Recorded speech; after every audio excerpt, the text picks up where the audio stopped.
You're sitting at the pool and I come back and put on the terrace.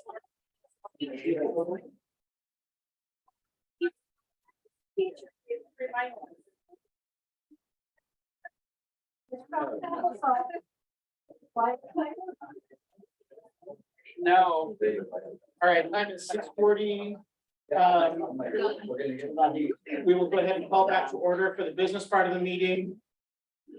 First item up is agenda consideration. So if everybody has had a chance to look over. Anything else to offer? We good on the agenda? Okay. I move we accept the agenda as presented. Okay. Have a motion in a second. My only caveat, we will probably have to adjust the kids coming in to give the ASB report. Okay, but that's an easy move around, so spend here, right here. Motion a second, any discussion? Hearing none, we'll move to a vote. All those in favor say aye. Aye. All those opposed? Motion carries. 5B, public comments. I didn't see anybody signed up tonight. Going once, going twice. Doesn't look like we have any public comments for tonight, so. Our next item up is 5, board communication and board spotlight, and we have a couple of retiring members who we would like to honor tonight, so. Retiring?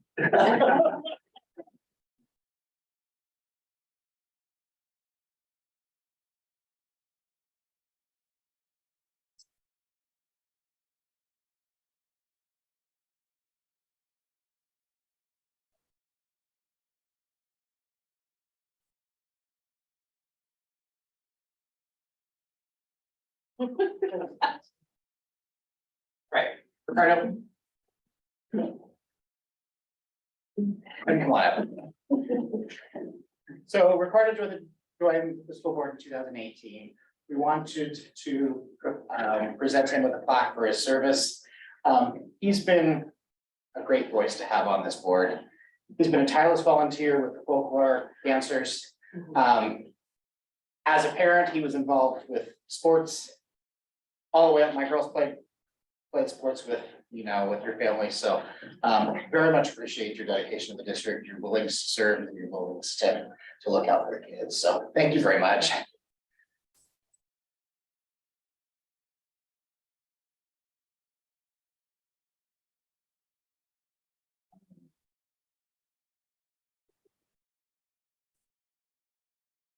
How this routine goes, you just need graduation the other day.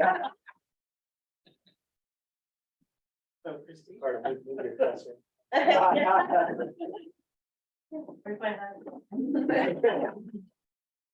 Yeah, you were an appointee, I believe, and you've been on here since 2020. On behalf of everybody, I wanted to thank you for your service. Thank you for reading through policies, through always having great questions, kind of the policy walk in the group right now. So it's great to have your perspective. It's great to have your background, and we will definitely miss you. So thank you very much. Thanks. It's grateful. You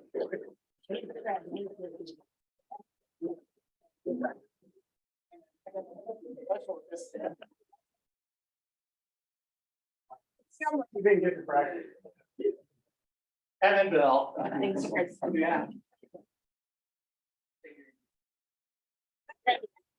There's a wee bunch of hardware to add to the plaque that you want. This is for service, obviously. A little break in there, but yeah, again, tireless service, great volunteer, spends an inordinate amount of time dedicated to FBLA. To all things within, especially the high school building, you see a lot. Yes. So very much appreciate your service and your service to the district, so, yeah. Yeah, there you go.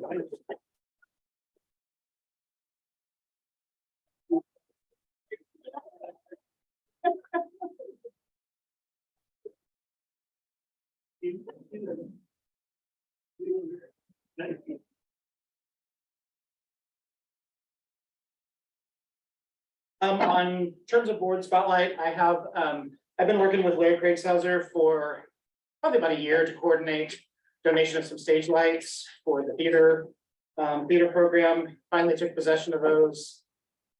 I don't know, what day was it? It was before graduation. Went over, picked them up, he cleaned them out of his building attic.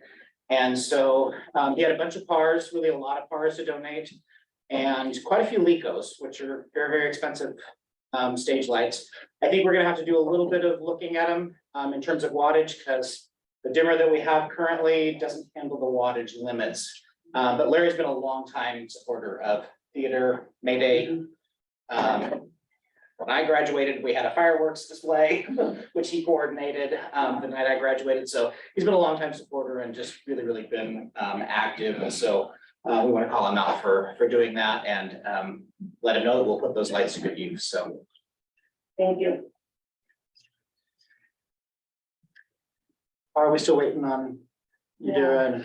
Okay, so we'll move on. OSBA Summer Board Conference, again, a reminder, August 10th through the 12th. It's in Salem Convention Center. This is different than what we've had in the past. We have been in Bend for, gosh, as long as you can remember, probably. It was before I came, so. But anyway, Diana's registered, I believe everybody, including the new board members, so please mark your calendars. It is a great place to network. It's a great place to pick up on a lot of information that gets thrown at you the first few months of being a new board member, so. Jen, are you ready if we move in here? Okay, let's go ahead and we'll take you ahead of the kiddos for the ASB update, so. We have our UNM leadership team representative, Jana. Hi, sorry for my voice. It's the end of the year. I don't know. It's the end of the year. Yes, it's allergies, hopefully. So you guys now know me, hopefully, and I will still be around next year as president. So of course, I want to start by thanking our educators, right? We wouldn't be a union without the union. So thanks, teachers. We love you guys. Wonderful. And then some just review pieces. So UNME took a lot of time to appreciate our members this year. The last 2 years have been crazy. And so this year was all about, we care about you, we see you. So we did the appreciation gifts almost every month. We didn't quite get to every month. And then we really loved having school board members visiting classrooms. I kept hearing from everybody, it was so nice to see you guys. So thank you for coming. And then the communication has increased so much, especially the communication and collaboration around next year's calendar, which like Des and I are probably the most excited about. So thank you to the committee, the calendar committee that took the time to make that, and just thank you for letting our voices be heard. And then I know that there was conversation last month about safety concerns in general. And so we're finally feeling that we're at a place where working with Dr. Rhodes, as well as a few other members, that we're ready for next steps. And we feel like there's a plan in place, or yes, there's a plan in place. So we're really, really optimistic about the priority of safety for next year. With that comes improved communication. We've been able to meet a lot more and have more conversations. Just being on your agenda has helped us feel heard and feel valued. So that piece alone has already, I mean, I feel like I'm seeing you guys' faces more, and I feel like I'm getting to know you better. So again, it just makes me excited that next year, like, we're gonna prioritize coming to these, having a representative at every meeting. So, and then we also have a new exec board that was just elected today. And so next year you will see myself as president, Matt Dembski from the middle school. He was here with me last week. He'll be our vice president. Our secretary is still gonna be Maria Cisco. Our treasury is vacant right now. And then high school building rep is vacant. Grievance chair is Sherry Moran from the high school. Middle school building rep is gonna be Mark John, who's currently vice president. And then intermediate school building rep will be Jan Jones, and primary school, we're gonna do 2 building reps. So it'll be Darla Boswell and Emily Milner. And so we're really excited for them to step up for next year and continue these conversations. And again, around the things that are improving. So it's big for us. So safety, right? Being able to meet with you two about what is currently going on and what we want for next year, being able to meet with Dr. Rhodes, Ms. Redlinger, as well as the North Marion Safety Team, which is a lot of the vice principals, as well as Jean from the WESD. That was an incredible opportunity for us to get our voice heard. And that is continuing, which makes me excited. And then also working, we are looking forward to working together collaboratively Sorry, in the future, especially during negotiations next year, because our contract reopens, or contracts, negotiations start in spring. And then Ginger, thank you for everything you've done for us. Yeah, it'll be a weird change, but we're really happy for you in your next steps. So thanks for everything you've done for the teachers. Yeah, And thank you, teachers. and thank you, school board. I did steal that picture off of the website.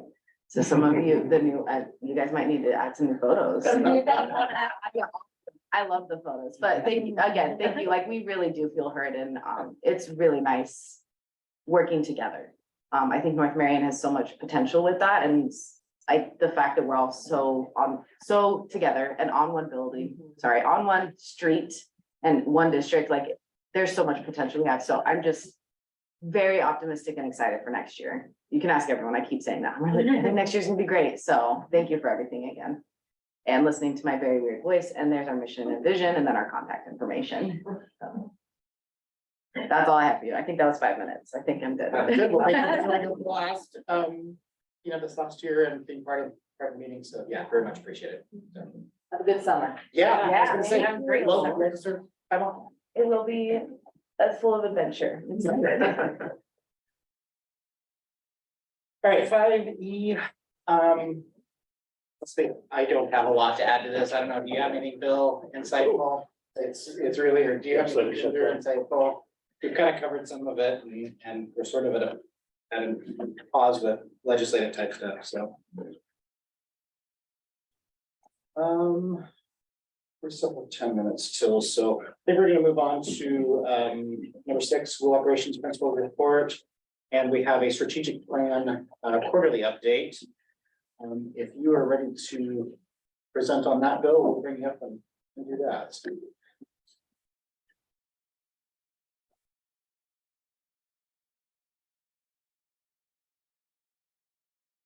Evening. And hopefully the memo was helpful in sort of telling the story of kind of how we've gone about implementing the strategic plan. Last year, we charged a team with developing a strategic plan, and this year was the hard part, was actually implementing it. And the beauty of a strategic plan is it gives a foundation for the vision of the board, and really gives us our marching orders, our walking orders for all of the work that we do. And in terms of identifying, what it caused to happen in terms of results, it really first is important to gather evidence about the fact that we're actually doing what we said we were going to do, as we adopted that strategic plan. So hopefully the memo and the documents that we've included, really helps to kind of show the evidence of implementation of your strategic plan. And, on large levels, we had that strategic plan, and it really anchored the way we went about constructing the integrated plan, which aligned a lot of other smaller plans across the district. We really relied on the strategic plan when we went through the accreditation process at the high school. And, Deanne's going to get a chance to talk about that, but that accreditation team, what they're most looking for is that, there is some plan, that is anchoring the work that's going on in a school. And, they noted that the school was doing a wonderful job of aligning their work to a strategic plan and a district improvement plan. Then it also created a really nice foundation for us to work with the building leadership at implementing on the building level. And so what you then see evidence of, in the document is that early theory of action that each of our buildings went through. So you might recall in one of our earlier reports that last summer, each of our buildings developed a theory of action about how they at their building would actually be doing work based on their context to support achieving the district mission, carrying out and achieving the district goals. you saw evidence then, there's a document that shows what our regular learning sessions, what our monthly conversations, in essence, were like with principals. Because we really were methodical and systematic, about using the strategic plan, to align the instructional frameworks and the frameworks for cultural responsive, practice. And to use those lenses, as we ultimately went on classroom visits and looked for in classrooms to see that those things we were working on, were actually making a difference in terms of instruction in the classrooms. Some of the last documents, and Deanne was nice enough. I said, Deanne, could I share your stuff with the board? So in order to put that out there and give a good example. The last meeting that we had, we actually went through each building's theory of action that they had created in the fall.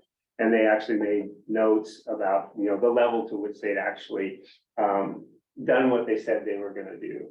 And impressively, it's really affirming to see that, when you come back to that, it's like, doggone it, we got a lot done this year, and it's aligned and it's supporting, a larger district mission. And we also had created the tracking tool. So each principal then had a chance to say, how did the work that I did, my theory of action, the work we did, actually help to meet the district measures and the district indicators? And so that the alignment was to the district-wide work. And then ultimately, they thought about those things that were the things that they were looking for as they went into classrooms and started to think a little bit about when we get together next summer. What's going to be our update? What's going to be the next iteration of work that we do at our building and across the district to move the mission forward? And I'm not sure if I tried to update. Diane, did that updated memo get in? No, it didn't. So I'll get out to you. You remember the unscientific, bar that we used in a prior report that kind of showed the level of progress across it, had a green, yellow, and red across the bar. So we updated that document, and I will get those to you. So there's way more green, especially in goal 1 and goal 2, than when we started, but there's still some work that's just in progress. And on the third goal, there is more green. There wasn't very much, last report, more green, some yellow, some things in process in that goal 3, and some a little bit of red. Some of those things that were in there in goal 3 that we just hadn't got launched yet, that we know we want to come back to and think about that as we move forward. But again, those are the processes we noted then in this. Also in this, that those measures in the integrated plan will really also kind of help us be measuring sticks towards measuring how well we're doing as far as the data is concerned for the achieving the district or the district mission. So anyway, that hopefully, again, there's lots of material there for pieces, and we have a similar document for each building and each principal. I just share that with you, and thanks for establishing this mission and this foundation and framework for our work. Any questions for anybody? You're up next with, I have a question. Sure, go ahead. I was waiting my turn. So, on your list here, on your memo about targets being set in certain areas, a lot of those targets to me read as making sure our students meet the minimums.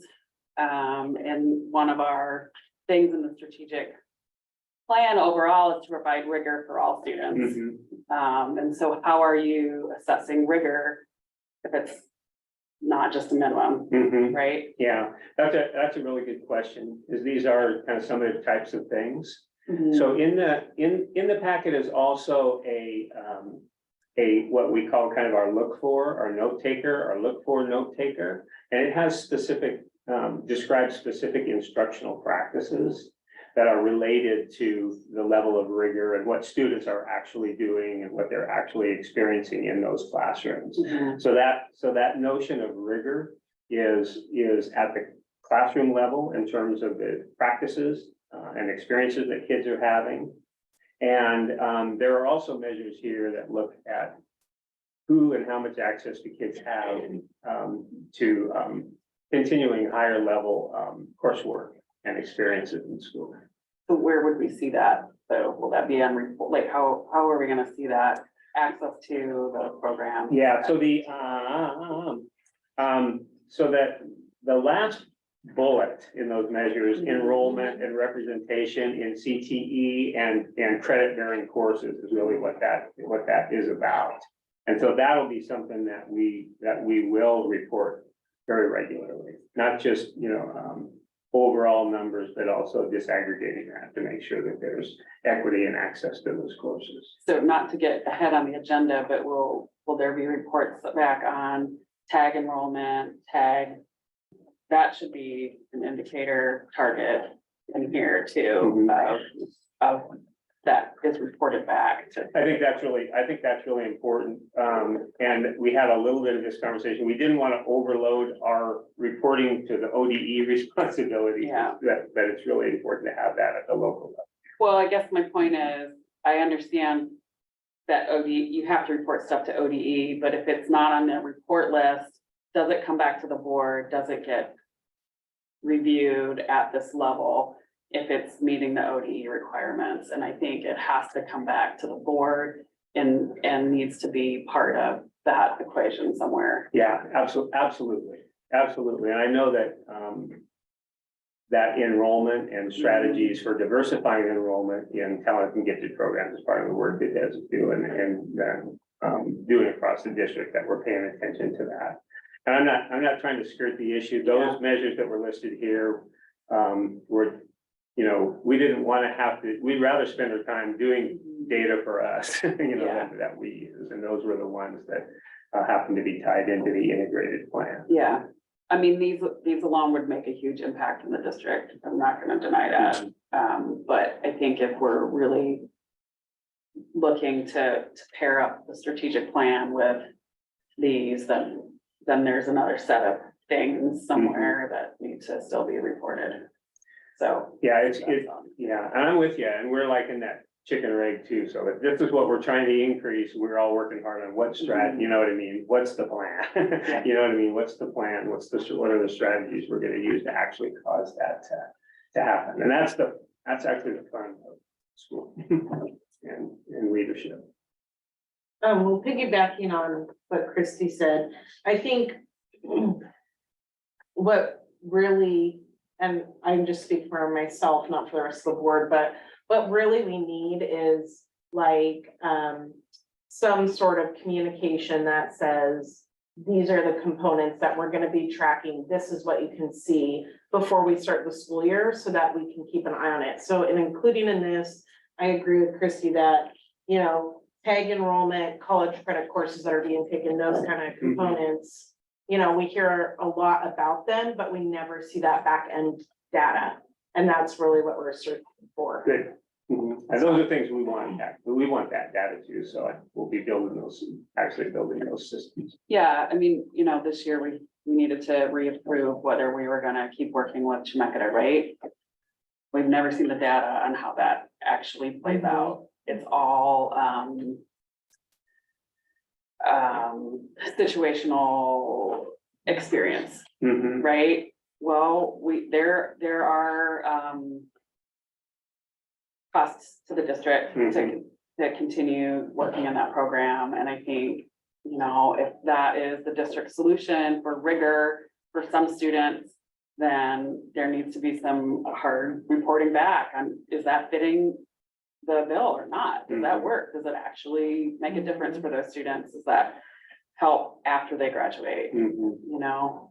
I think that is a great example of something that could get added to the list. Yeah, it's important. And we just had this conversation because we didn't mention it, but we actually, the department thought highlight of the integrated plan that we submitted. You know, and the targets that we had, but we also found that we didn't have good systems. That was one target that we had that we didn't have good systems for tracking, so we're really committed to doing that. Thanks. Anybody else have Oh, yeah. questions? Yeah, you wanna break or? That's fine, you're- yeah, you're- let's Okay, get these kids in here. okay, we'll give SB and then we'll bring you back up for safety and security. So I see some new You faces know, new today. faces. Yes.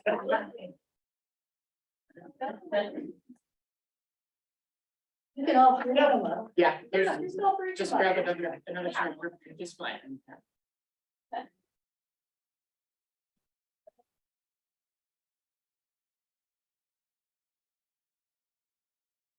We didn't take rock, paper, scissors.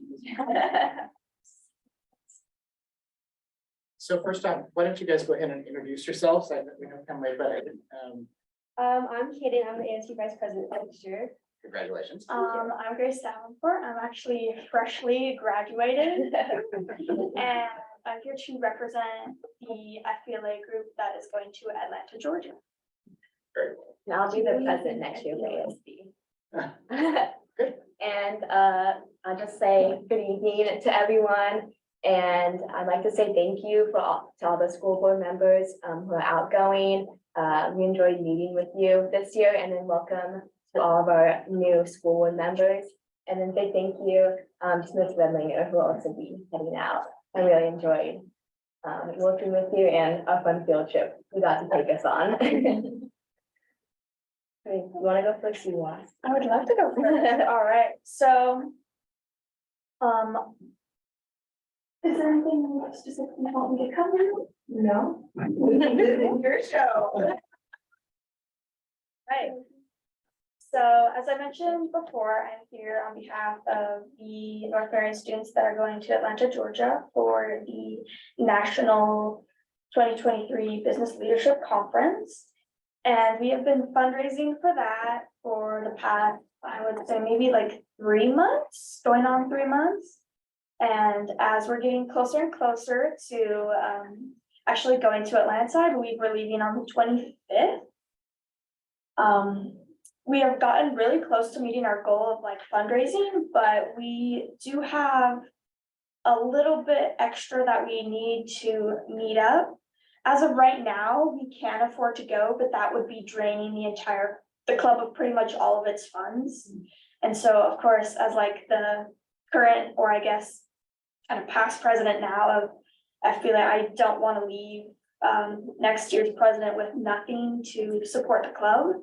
So I was just wondering if the school board knew of any ways we could continue to fundraise, or if they'd be willing to donate in any way, or any ideas that you guys have. We're kind of open to anything. And yeah, just for some more information, there are 3 of us going. I'll be competing in international business, and Jack will be competing in, I believe, is it digital video production, and then Jalen will be competing in PSA, yes. That word just did not want to come out of my mouth. So the 3 of us, we're gonna go to Atlanta and hopefully represent the school well. We've been kind of practicing for this for a couple months now. We even met with Bill to help us. We competed at the regional level and at the state level. We did pretty good at regionals. I don't remember what everybody got, but I remember getting first in international business and then first in business management. And then at the state level, I believe Jack got second in his event and Jalen got, I think, 6th in hers. And then I got first in international business once again and in business management. So this is actually going to be my 2nd year going to nationals. And so I didn't do too great the first time, but I'm hoping to do much better this time because I have a lot more practice and I've already been seeing improvement with like the places that where I've been placed. So hoping to represent the school well. And yeah, I guess that's pretty much it. At this point, we're just looking at a little bit of extra funding to help us get there. I also have some flyers if anybody would like some. Is there anybody that would like me to pass around, or I can just Yeah. pass them around to everyone? How's our GoFundMe on them? But of course, if you've got any other ideas or maybe just like donate it to us, that would work as well. Yeah. You could just say. Yeah.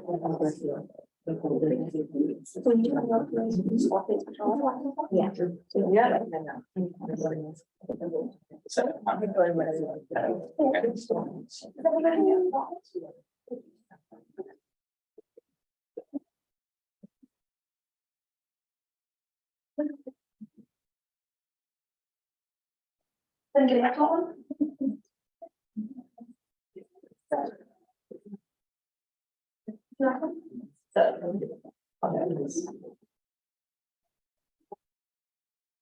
And that picture on the front, it's us with some of the awards that we won, as well as the champion chapter that we won.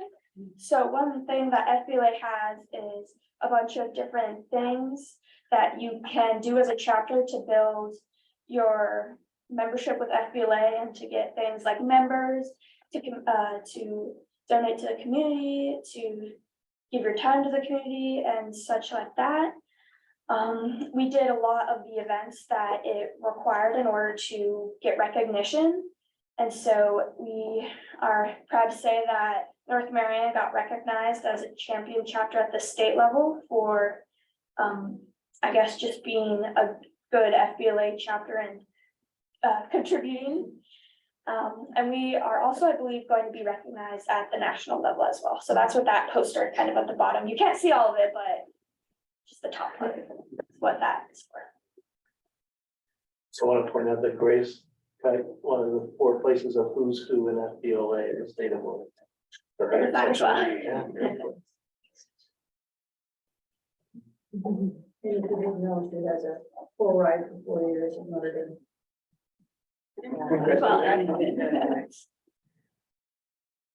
And I also thank her to help out with at the graduation, we're doing the spirit of class of 2023 foundation for scholarships for students that don't have access to scholarships.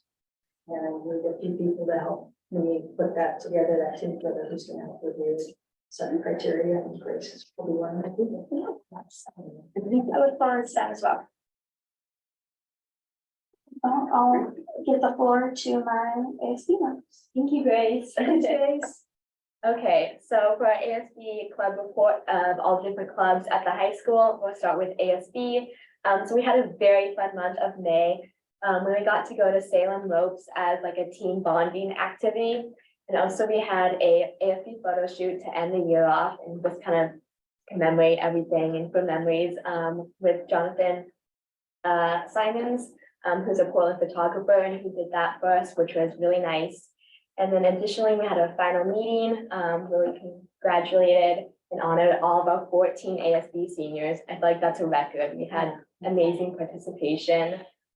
And we also elected everyone for our 2023, 2024 ASB team for this upcoming school year. And we have a lot of people, but we'll just name off our class presidents and vice presidents at this time. For our senior class president, we have Will Orr, and for our senior class vice president, we have Yesenia Delgado. For our junior class president, it's a Tam Shepherd, and the junior class vice president is Maria Hanson. I don't know how to say it last name. And then for our sophomore class president is Cole Laninga, and our sophomore class vice president is Lottie Wachter. And then in the fall, we'll be hosting elections for the upcoming freshmen. And then for our Key Club, the officers will be attending their Key Club kickoff event at Oaks Park in August, as a kind of group bonding kind of thing.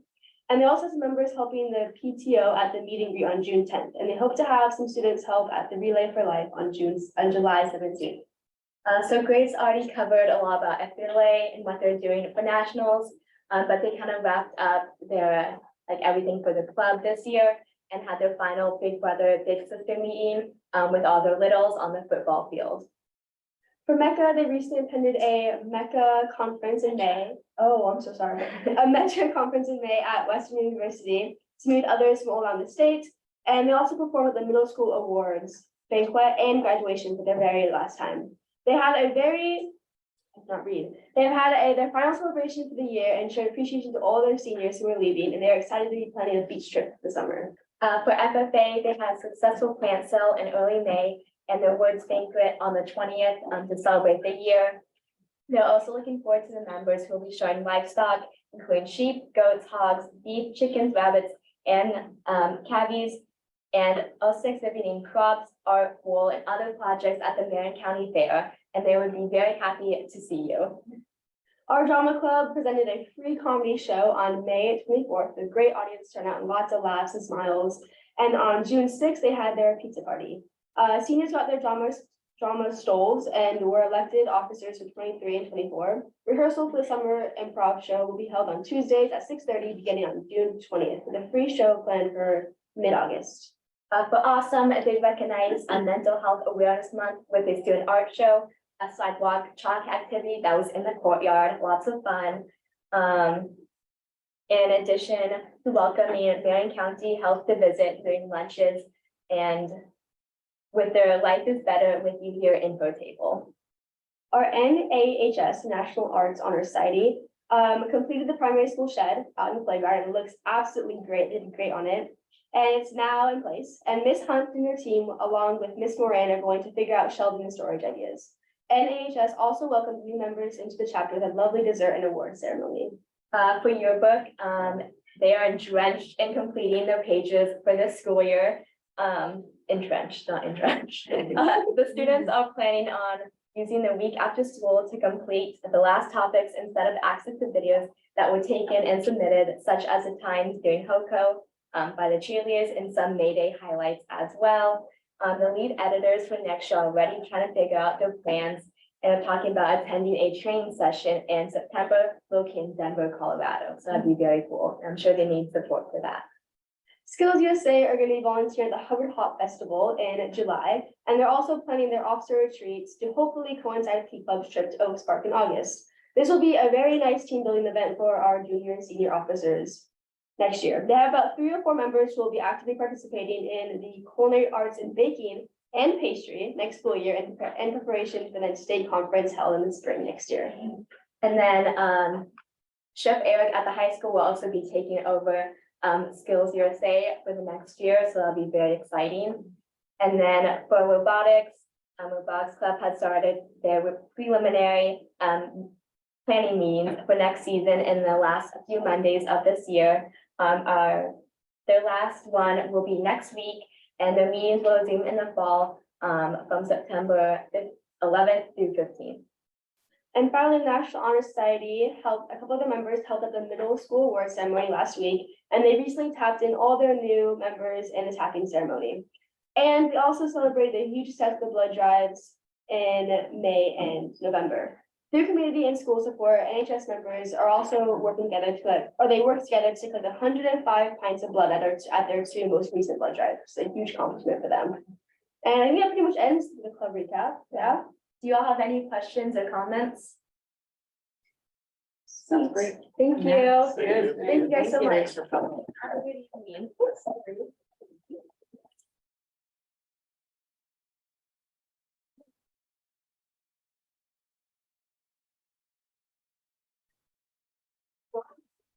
Guys.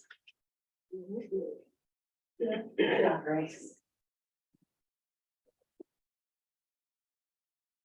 All right, looks like we're back to 6B, so Dr. Rhodes, if you would like to join us again for the safety and security update. Well, I think Janet gave my update a little while ago. I think we're in pretty good shape. Just to kind of let folks know, and it's important for us to communicate what, really what steps we are taking and how we're developing. Since we have been short our safety and security director this year, we've put a team together to kind of try to move kind of steadily and systematically forward with some of the plans that we do need to have in place, and plans that needed to be updated based on, having a new footprint at the, on the site and those types of things anyway, after we got back. So, just to say, we've focused on a few things up to this point. I mentioned, Joe Jensen, who, is our new assistant, principal at the high school, vice principal at the high school, was leading the district safety committee. So, we actually, talked him into being, in essence, as a safety officer. We called him kind of a point of contact for an emergency response. And he's actually been in that kind of safety committee role, been leading work of keeping us together and meeting regularly. He's been meeting with Michael Clutter for the elementary and primary school, or the intermediate and primary school, and with Lindsay at the middle school, to kind of be the building level kind of safety group to kind of think about how to move this forward. Since then, we've tried to involve law enforcement, so that we have our local law enforcement, and folks are getting re-familiarized with law enforcement in these processes. We've involved Jana. So again, we have some links of communication and some advisement from different eyes and different levels. And then recently we've connected with the ESD, has a school safety and security department at the ESD, and they have some experts available that provide some services for us. So we've established a partnership with them. And as Janice said, we had an initial meeting 3 weeks ago, did a walk through a perimeter safety assessment, took an opportunity to look at our current plans and be able to start to think about not just what recommendations might be given to us to improve safety, but also for us to transition. We use the I Love You Guys standard response protocols, but they've been updated since we actually had last adopted them in the district. So we're also transitioning to the new standard response protocols and that information. And so our documents, our plans, our responses are now being aligned to those protocols. The other thing that's been really important work for us is there's been a notion of, we have certain events that should be all campus events. If we have a secure or a lockout situation, in essence, it said that should be an all campus event. And actually establishing a protocol for initiating that, is challenging and has its challenges. And we've been working through, plans for what that looks like and how we can do that efficiently and effectively. We've had to kind of relearn our technology systems, and which ones we can use to communicate across campuses and those types of things. And again, started to practice these notions of all campus responses to certain types of emergencies, events that we have. So that's where our work has been focused right now. As Jenna was saying, we have next Monday, we have Gene Diggs coming back from the ESD. He's going to spend the day here, go through each site. They'll eventually prepare a report for us that we can move forward with recommendations on. They also have some templates and some guidance for us in terms of updating our documents and our emergency operations plans and those types of things that they'll be supporting us with. And they also support different levels of training and drills that we can do. So, we feel like we've got some good partners and good plans moving forward, and look forward to continuing to communicate, about those things. That's one of the things that's been asked is, can we talk about this often and regularly, not just when we have a drill or, we debrief something. So as I think Jana's words were, can we create this culture of safety and security? So we just always feel that way. So that's that. I know there's no questions because we're moving along. Seriously, that is one that there might be. Okay, thanks. Right, next up, Desiree. All right. So I am here to talk a little bit about our tag plan that was submitted to the state on May 1st. And this tag plan was designed to put us into compliance with ORS 343.395. I should have brought my glasses, and OAR 58102222325. And so these were required across the state. It wasn't that we were out of compliance, but the entire state rewrote their tag plans. The big thing that came with the revision of these two statutes is that we now have the flexibility to create local norms when we're deciding who qualifies for tag. Prior to that, the typical way we would do tag qualification was to look at the top 90s, the top 97 percentile, or so basically the top 3 percentile of the students scoring on the OSAT. So the Oregon State assessments. And so what the state would do is provide us with a list of scores and say, these are the scores.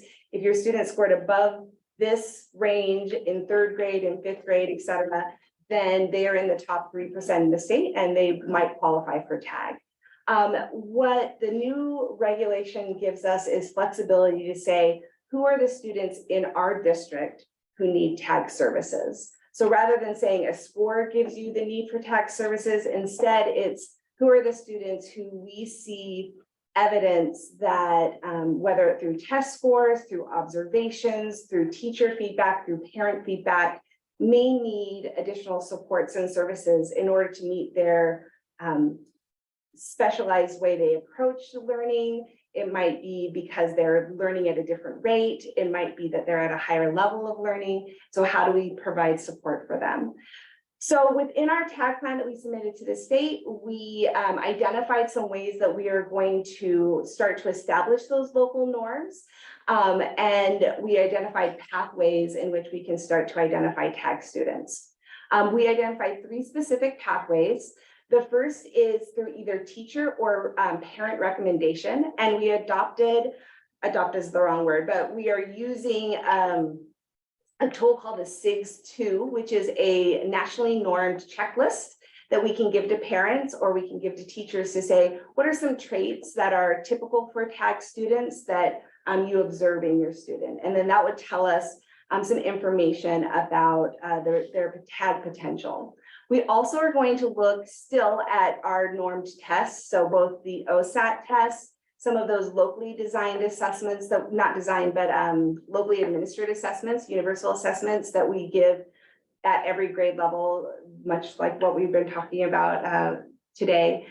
So whether that is our DIBELS tests, our right now we're using MAPS, but we're transitioning to WAGGLE or different assessments that are embedded within our curriculum, as well as we are going to be using the NNAT, which is the Nagulary, which is a non-verbal aptitude test. And we're going to give that to all students at 1st and 3rd grade.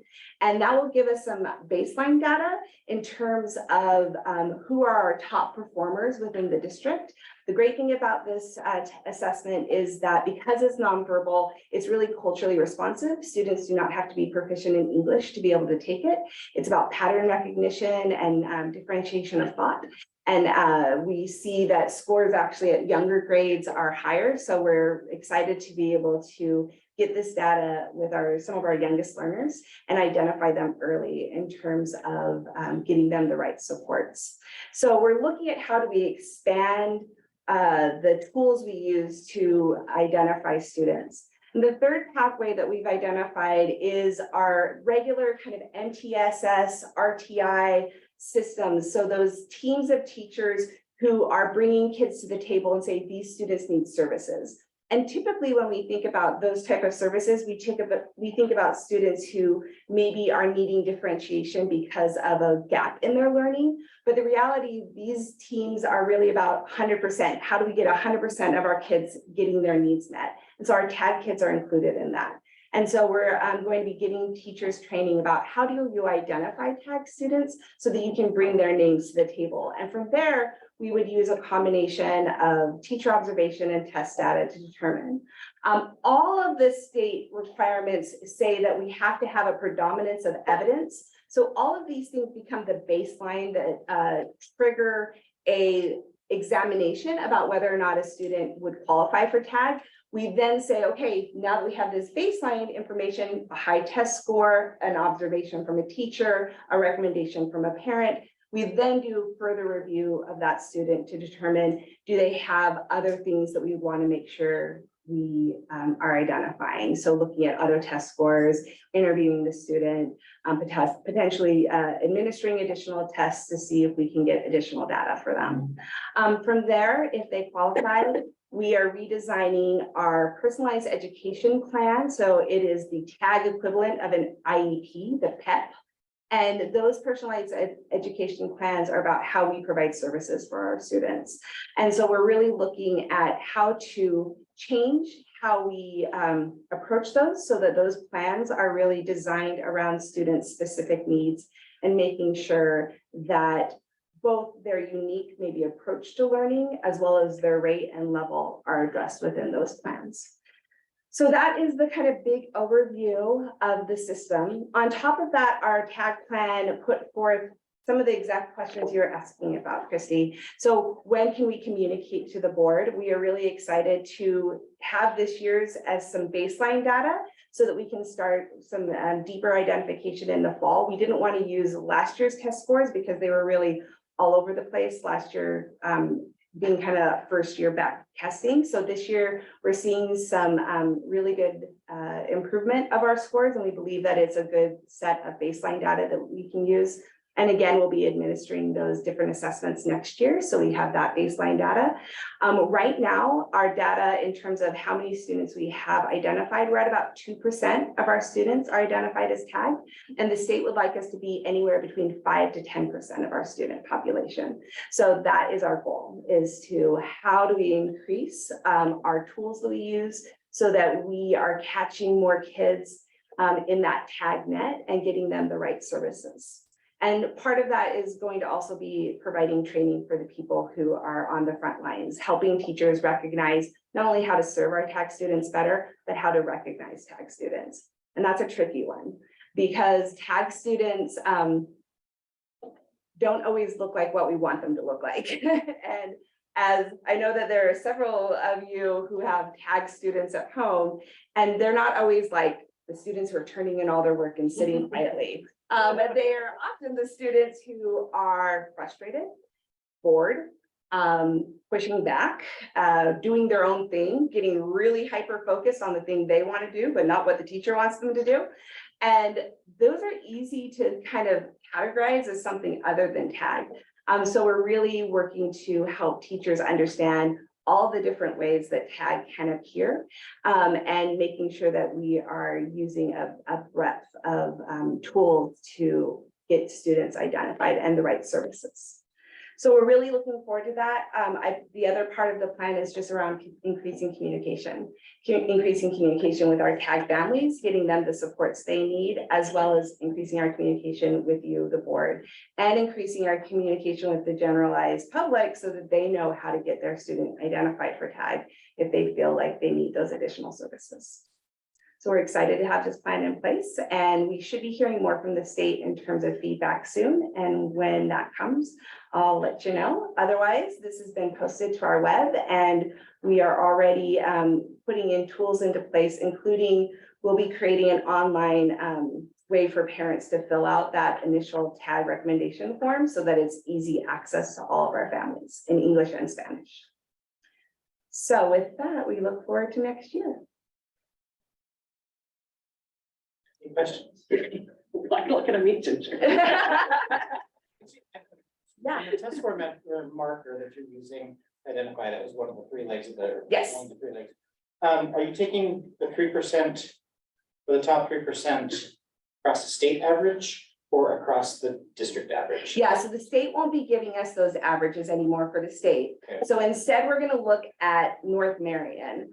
And we have not necessarily said it's gonna be our top 3%. Sure. We're going to instead look at, for example, let's start with a baseline of our students who exceeded on the OSAT. And where do we see those kind of scores fall out? Right now, I crunched some numbers, and with ELA, if we took just the students who exceeded this year on the assessment, we would be ranging anywhere from about 7 to 16% of our students, depending on the grade level. So that gives us a good baseline that we could then say, what further deep dive do we want to do on these students to determine if tag services are necessary? If we look at math, it's a little lower. We range anywhere from about 3% to 11% of our students who are exceeding. And so again, like what numbers, and what we find is that a lot of those students are double dipping, right? If they exceeded in one assessment, they exceeded in the other assessment.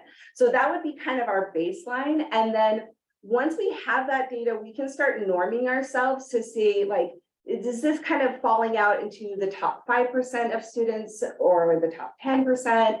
And from there, that will allow us to set some norms, but we want to be flexible with them. One of the things that the state, why they changed the rule was so that students in their particular context were getting their needs met, right? That was kind of my second follow-up. Yes. Are we specific to areas? So if somebody's trying to one area, but not in the other, we're still identifying this potential for. Absolutely, Okay. and including, if a student comes in from a different district with a tag plan, we're honoring that tag plan. And if a student from our district went to a different district with their tag plan, what they would do is evaluate that to determine within our district context, does this student need services? The tag plan still exists, the identification of tag would still exist for them, but do they need specific services, or does our core instruction meet their needs, right? So if, for example, they went into a classroom or a specific school where the overall scores are much higher, maybe the core instruction is going to absolutely meet their needs, whereas it might not meet their needs other places. Anybody else? I have lots of questions, I'm sorry. So I'm super happy to have this conversation. I'm really glad to see this happening. I feel like the 2% of the students identified right now is shockingly bad, and with so much of our other data, I'm disappointed as well. I feel like there's been a gap. Maybe we can talk about it was COVID related, whatever, but there needs to be a culture shift. When you were looking at 2%, if people haven't been identifying students in years for this, it's just not on the radar because we're trying to get people graduated. Absolutely. And so, like you mentioned that you're gonna have training. It's one more thing, like how is that gonna be done? There's essentially no budget for this, Absolutely. right? Yeah. I mean, what, like, how is that being addressed? There's no budget, there's no dollars behind it. So training can be held at our level, and that's part of the reason why I'm here. I've gotten additional training so that I can then give that training. So kind of that train the trainer model. So we're not necessarily looking for an exorbitant expense outside of the district. And that's why we're really glad you guys adopted the calendar you did. We have ways to embed it within those PD days. The state training, by the way, or the training is required for teachers. It's part of the state statute, so it has to happen. We will make it happen. The additional training though for our tag coordinators, there's one at every building. Those are places where we look to OTAG, and they have really great resources and trainings that are really low costs. So OTAG is the Oregon organization for tag services. So we can get them trained through that. Or Angela Allen, who is the tag coordinator for the state and is phenomenal, is always willing to come and do trainings for us for free. Okay. So moving forward in future year budgets, is that something that needs more attention? You know, the primary core of tag has to happen in the classroom. Mhm. And that's what the law says. And so the need comes to how do we help teachers see pathways to differentiate to meet the needs of tag students? And I believe the knowledge and the power for that lives within the district. there's an additional piece around what else besides what happens in the classroom can we offer in terms of tag services? And I think when we're not in budget crisis mode, those are absolutely things that we can look at. But the core always has to come back to the classroom because that's the reality they're living in. I will say, as a former tag student, I grew up in an era where tag was, we'll pull you out of class for a week, let you actually learn the way you want to learn, and then we're gonna put you right back to the way you used to learn, and you will be bored for the rest of the year. So I got like 3 weeks a year where my brain got to be stimulated, and the rest of the time I was frustrated. We really need to shift so that core instruction is meeting those students' needs. You were hitting on rigor, so it's that piece around how are we addressing rigor? How are we having course availability? So that piece around college credit opportunities, advanced coursework opportunities at the high school, but also how does that trickle down at the middle school level?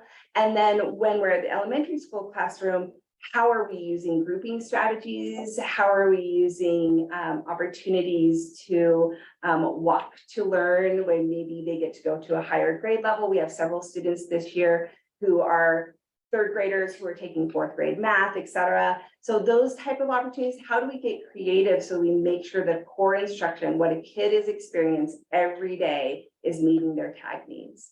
And so I think that's where my primary focus is for next year, is just how do we really use instruction better? I do have one quick follow-up question. So kids that were identified during COVID, how have all of them been tested? Is there a backlog? Cheryl? Yeah.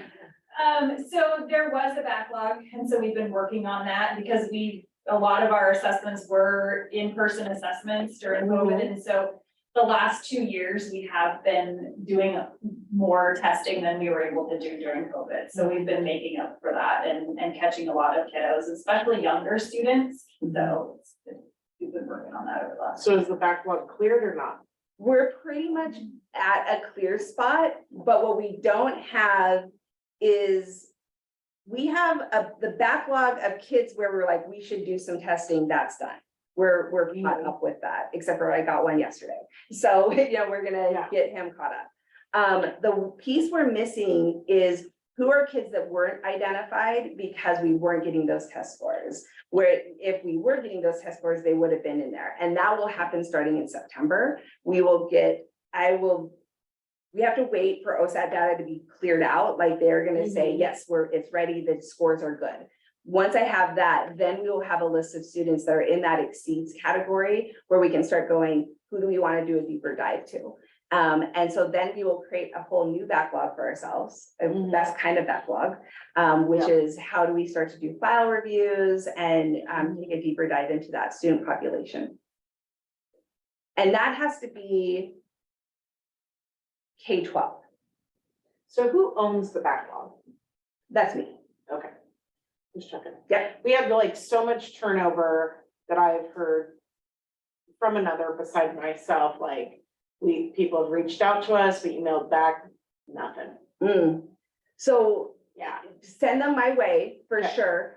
Because I have been like Okay. trying to keep up with all the things that I received when I got Yeah. here. And so if there are students who like, oh, they fell through the cracks.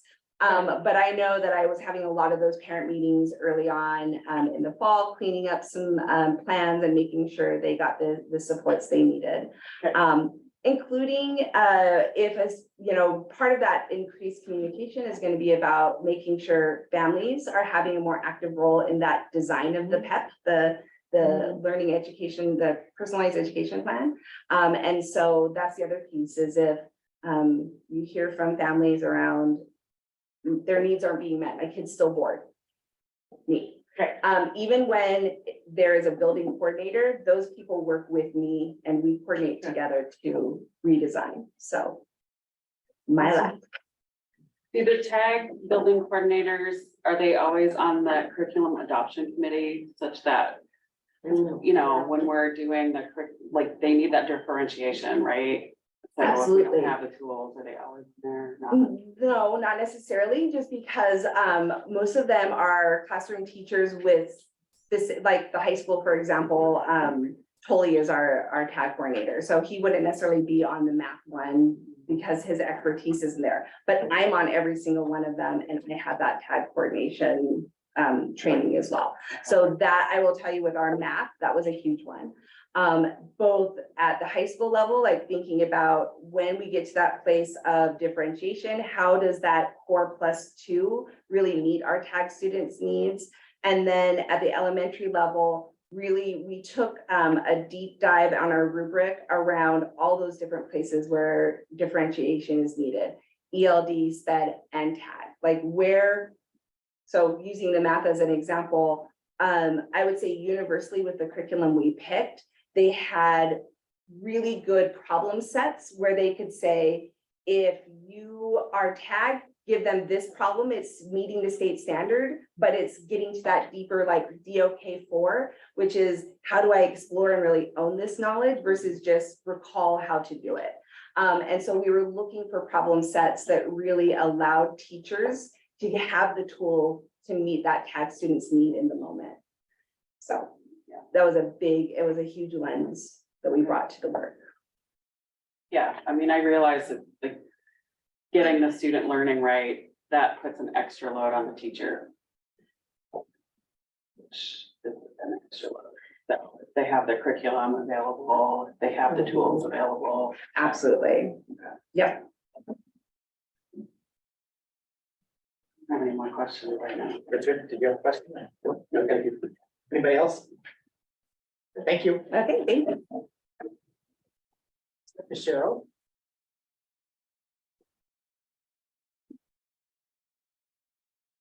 All right, Fed report card. Comes out every spring, so this is data from last school year, so 21-22 school year. Is what we're looking at, so I hope you guys have had an opportunity to take a look at it. Some highlights, goes over how many students were identified as of October 1 from last year. Over on the right-hand column, we talk about how many kiddos are in regular classes, how many kids are in separate classes and then separate schools. One of the things that I've been working on this year is working with our SPED teams around that number for separate classes and bringing that number down. So really talking about how to support more students in general education settings and how to differentiate, just like you were talking about tag. So I need to support all of our students. So that's kind of been a work in progress this year too. We like to see the 100% compliance for 60-day timelines for making sure that we're getting evaluations done on time. And then making sure that our secondary transition IEPs are compliant as well. Continuing to work on parent engagement as far as the middle one, working closer and closer to the state target. So you want to scroll down to the next page.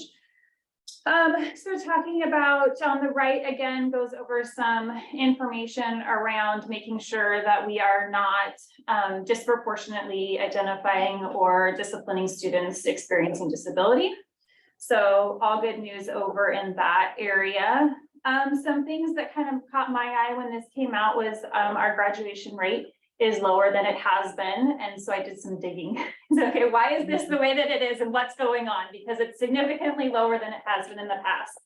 And so in looking at the data, a few factors. So the year prior was the COVID year, and we had different attendance procedures at that time. So students were not dropped from attendance. If we could connect in one way or the other, they were present.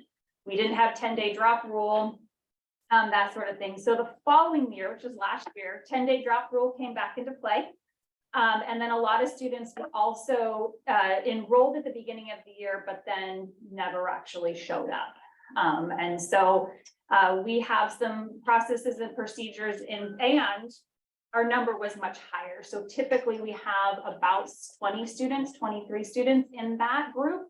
Last year, that group had 32 exiters.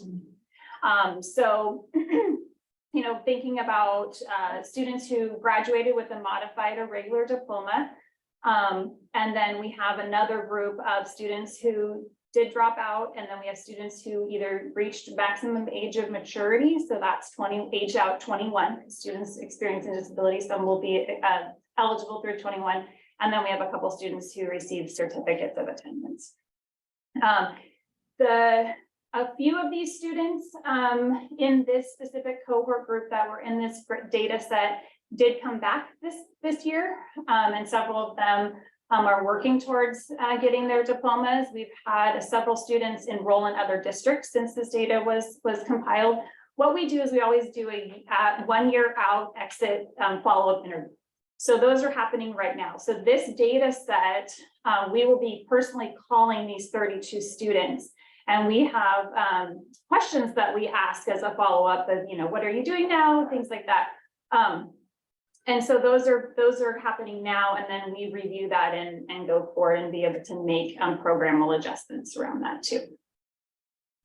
And then the last page is talking about state assessments and participation. As you can see, 11th grade participation was lower than what the state wanted. That was consistent along all groups, and so it was not just specific to special education.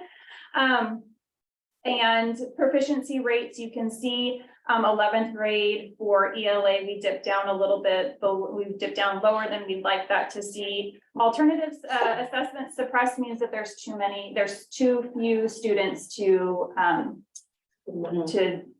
report on that data.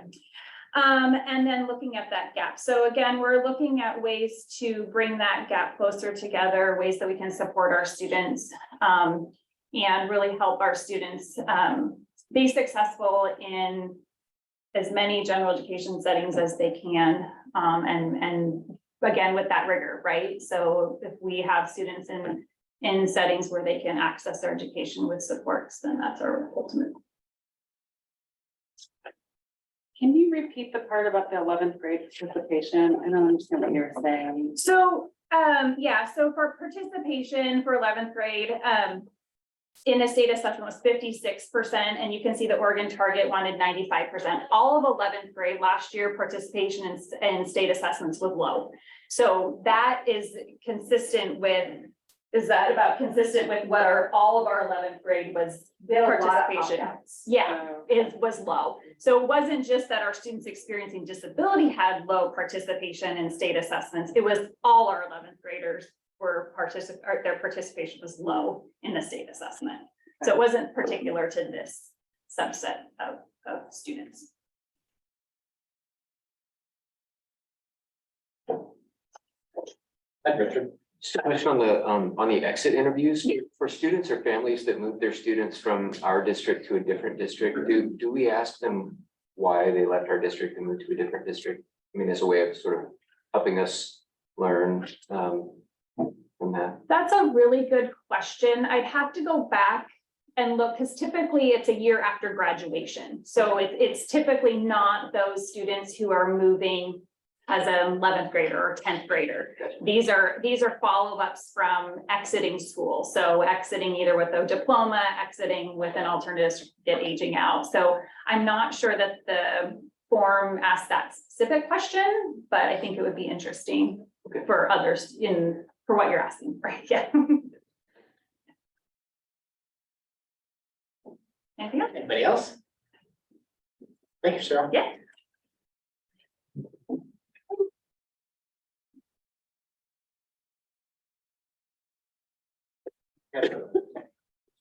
Accreditation, which is so much fun to do. So, this was probably my second or third accreditation process. It happens like every 5th year. It is an agency has changed, but now we're with Cognia. It's a very large company, does lots of accreditations for high schools, colleges, private schools around the country. So ours was this year. It's new with the new company. There's new standards and new processes. This one was really odd because most of it was virtual, except for all the work that we had to do within our, collecting our data. So that was a change.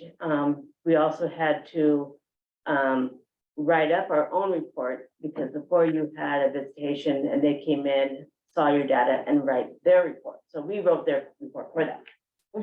And then they reviewed all the data to make sure our report matched our data. But this one, we had 30 rigorous standards, a lot more than we've ever had in the past. They were categorized in 4 different areas: the culture of learning, leadership of learning, engagement of learning, and the growth in learning. And I want to give huge shout outs to the high school leadership team. We worked countless hours on going through our data, looking to see what can be meeting the standards, and then also ranking ourselves. So we were really looking deep inside our work and looking at our data and making sure it justifies where we stand and what we're doing. After we got all our data put together, there was times when there was 4 interviews that was done. One was with the staff, one with community members, students, and the admin. And so they, that again was virtual. Our kids were awesome. They told them how they felt at school. They asked, the very first question was, give us one word what you'd say about the high school. And they said, family and safety. And so to me, that meant a lot to hear that from our students. As the report that came in, because it took all year, that we just received the final report less than a month ago, said our notable practices mentioned in the reports were that North Marion High School intentionally nurtures and sustains a healthy culture of learning. Leaders and professional staff demonstrates a commitment to learners' academic and non-academic needs and interests. Culturally responsive practices infuse a personal regard and respect into all relationships to foster trust and to challenge students to build skills in creativity, curiosity, risk-taking, collaboration, innovation, knowing they will be supported by caring staff and professional educators. And that is to the heart. That's what North Marion High School does. And it was really nice to have an outsider, a committee, see what we feel as we were walking through our building, and as some of you saw when you were there. We have a recommendation of improvement, and in one area, gather, adopt through professional development and incorporating systematic practices of culturally responsive learning environments that supports diverse learners and staff in both stable and changing environments to strengthen instructional supports through our professional practices, which is basically our strategic plan and culturally responsive practices.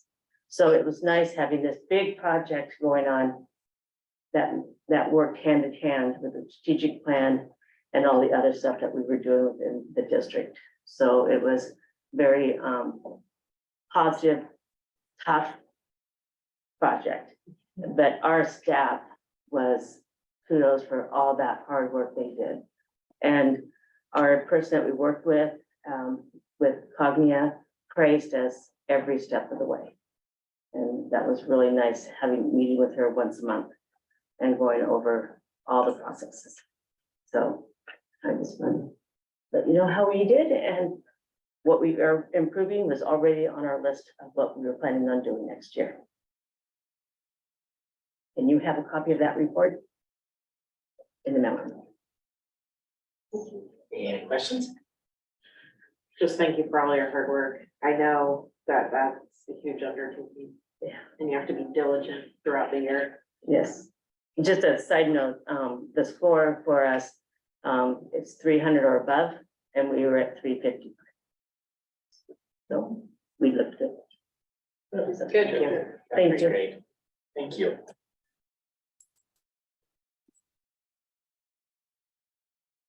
All right, moving on to item number 7, our consent agenda.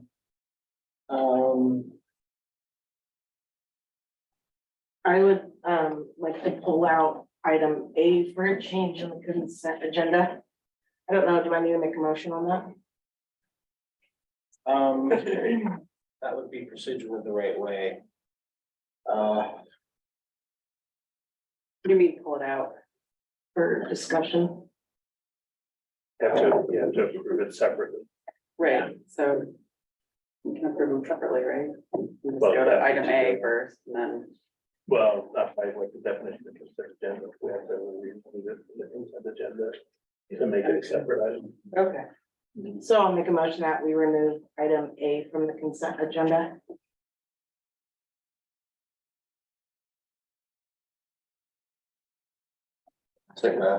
Oh, sorry. I'll say. Okay, so we have a motion, a second. Any discussion? I'd just like to say there is a situation on an error in HR document that needs to be discussed. Or not necessarily an error, but a process of postponement on the HR document that we need to have a discussion on. Any other discussion? I have no idea what that means, so. Are you able to do more? Yeah, Mitch is listed on here as safety and security director, and did not return today as was originally thought. So I wanted to pull out the consent agenda and have a discussion on if we want to sign another one-year contract with him, not being able to fulfill his duties. Currently. So that's a personnel issue? Yeah, that we that's- would that's- not- Yeah, well. Okay, well, we're also getting Okay. into personnel issues in a very personal way, and probably that's not appropriate. Okay, to or get down to strike that it from level. the record. I will, Um, I'm waiting here. I think that we need to do, So do we need to we pull need it to have to a small executive? meeting with, and I think Ginger could provide some more updated information on that. And that in an in a different forum than here. So, That's fine. I'm trying to do this how it's Yeah. supposed to be done.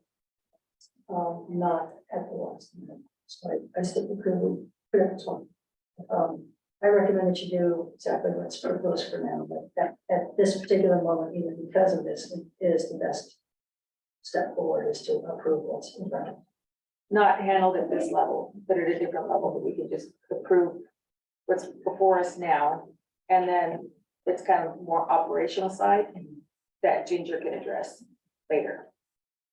I think you still have to vote. Yes. Yes, so we have a motion on the table. So any more discussion on that motion? Can I just clarify, Ginger, your recommendation is to approve the HRS? As presented. Okay, got it, thank you. I agree, but I think we can address this another way. Well, it's trying to be the way you guys wanted it to be, so Oh, I apologize. I was trying to pull it out of It's okay. consent agenda as, Okay, A so, component. any other discussion? If not, we'll move to the vote. So an affirmative vote on this would be to pull it. A nay vote would be to leave it alone. So all those in favor, say aye. All those Aye. opposed, say nay. Nay. Nay. The nays carry it, so I'll make a motion to approve the consent agenda as presented. point of order. Did that contract need to be approved as a separate item? no. Okay, Double negative a bit. okay, so we have a motion Ricardo seconds. and a second. Thanks, Ricardo. Any discussion on the motion? I will not be supporting the consent agenda due to the topic that I discussed with Ginger earlier, along with Bill Rhodes and Chair. So I will be a nay vote. Any other discussion? Hearing none, we'll move to a vote. All those in favor of consent agenda as presented, please say aye. Aye. All those opposed, I. Nay, motion carries. technically, but I oppose. Okay, next we have business and budget appropriations. And Linda, are you joining us from virtual land? Trying, yes. So all my normal monthly reports are here, and we'll go from here right into the adopted budget, so I might overrun one into the other. My ending fund balance that I'm projecting for my general fund is as close as I can get it, and I'm hoping I'm within $100,000 either way. We budgeted 2.95, and in this report for the end of May 31st, we're at 2.9 for an ending fund balance, so we're within 50,000. But there's a lot of adjustments that happen between now and when the audit report comes out. And also we're still in June and don't have all of our payments made either. So we'll see how it all plays out. I did want to mention that we did receive more estimates, which I had mentioned in the budget committee meeting for state school fund for 21-22 and 22-23. And they were positive for North Marion, and mostly were due to the rebalancing of Senate Bill 743, which had to do with virtual charter schools and enrollment adjustments. And even though we don't have one, it affected the whole state. So for us, it was a positive effect for us, and we did receive our money on that. Are there any questions on the normal reports?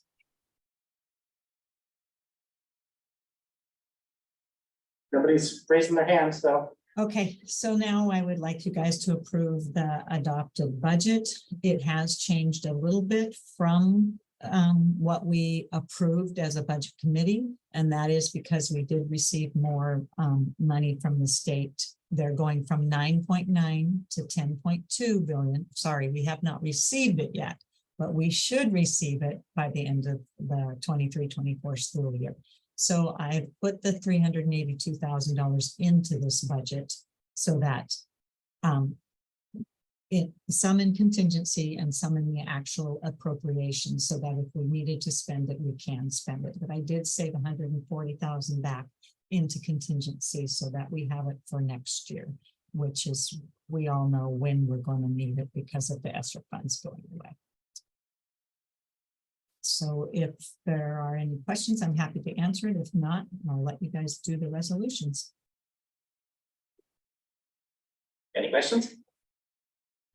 I will make a motion, be it resolved that the Board of Directors of North Marion School District 15 hereby adopts the budget for the fiscal year 2023-2024 in the amount of $40,725,337, now on file in the district office at 2256 Grimm Road Northeast, Aurora, Oregon 97002. Second. I have a motion and a second. Is there any discussion? Hearing none, we'll move to a vote. All those in favor say aye. Aye. Those opposed? Motion carries. I'll make a motion, be it resolved that the amounts for the fiscal year beginning July 1, 2023, and for the purposes shown in the budget document are hereby appropriated. Second. I have a motion and a second. Any discussion? Hearing none, we'll move to a vote. All those in favor say aye. Aye. All those opposed? Motion carries. Allow me to finish. I'll make a motion, be it resolved that the Budget Committee of the North Marion School District 15 hereby imposes the taxes provided for in the approved budget at the district's permanent rate of $3.33.33% per $1,000 of assessed value for operations in the amount of $2,246,489 for debt services on general obligation bonds, and that these taxes are hereby imposed and categorized for tax year 2023-2024 upon the assessed value of all taxable property within the district. Second. I have a motion and a second. Any discussion?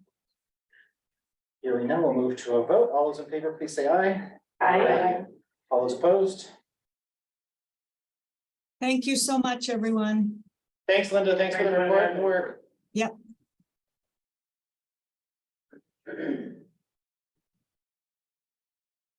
All right, we have item number 10, board action, which is to accept the special district election results as certified. Which you have there in your packet. And then I can administer some oaths of office, which will be actually postdated until July 1st, when the term begins. I'll make a motion, we accept the May 16, 2023 special district election certified result as presented by the Marion County Clerk of Oregon.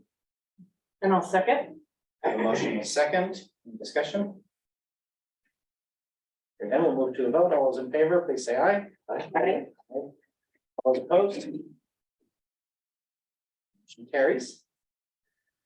So with that, if I could have new members come up, probably one at a time, will you? We'll swear in. Trying to shut me down. Go ahead. Where should I?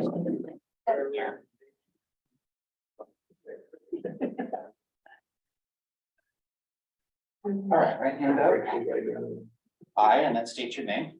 I, Merle Stutzman, Do solemnly solemnly affirm that I will support the Constitution of the United States, Constitution of the State of Oregon and the laws thereof, and the policies of the North Marion School District. During my term, I will faithfully and impartially discharge the responsibilities of the office of school board member to the best of my ability.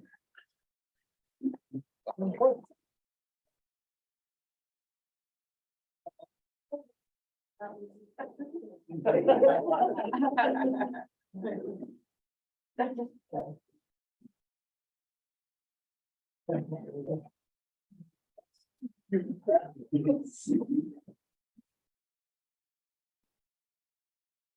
are you? I'm fine, how are you? Good. Do you have a script? Do you want to just read it like that?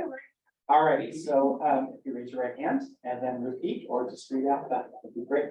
Okay, I, Christine Carbajal, do solemnly affirm that I will support the Constitution of the United States, the Constitution of the State of Oregon, the laws thereof, and the policies of the North Marion School District. During my term, I will faithfully and impartially discharge the responsibilities of the office of school board member to the best of my ability. Board.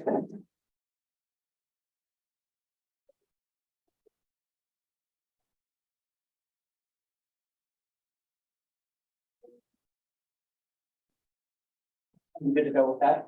Yes. Read it off, perfect, Yeah. awesome. I, Kelsey Newburgh, do solemnly affirm that I will support the Constitution of the United States, the Constitution of the State of Oregon and the laws thereof, and the policies of the North Marion School District. During my term, I will faithfully and impartially discharge the responsibilities of the office of school board member to the best of my ability.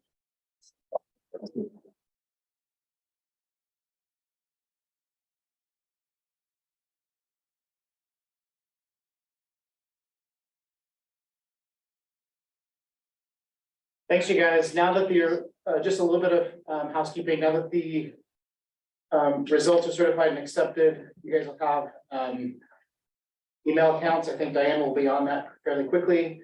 You'll have email accounts that will be set up in your name. She will give you login information. Obviously, your term does not start until the 1st of July. However, there will be probably communications on an ongoing basis on that because there'll be a lot to get you onboarded. So, yeah. You can be prepared for reading because there's a lot of it. Alrighty, 10B, HVAC bid awarded. Do you have an update on that, Linda? Sorry, took me a minute to get unmuted that time. Yes, we were lucky. We went out for an RFP for the HVAC at the intermediate school, and I can't tell you, we're very excited that we're finally getting this project going. And we were lucky to get 4 bidders for it. So the low bid, as you can see on the spreadsheet that I have up, with the alternate, which is a control system for the HVAC system, is $984,000, which is within our budgeted amount for the HVAC. Remember, this is ESSER money that we're using to accomplish this. So we have a project management company called RNC who went through all of this with us and did the process for us. And they recommend that we go with Ainsworth Inc. If anyone doesn't recognize the name, they used to be Delta. So, we hope that you will approve this so we can get started with a meeting next week and get things ordered. Any questions?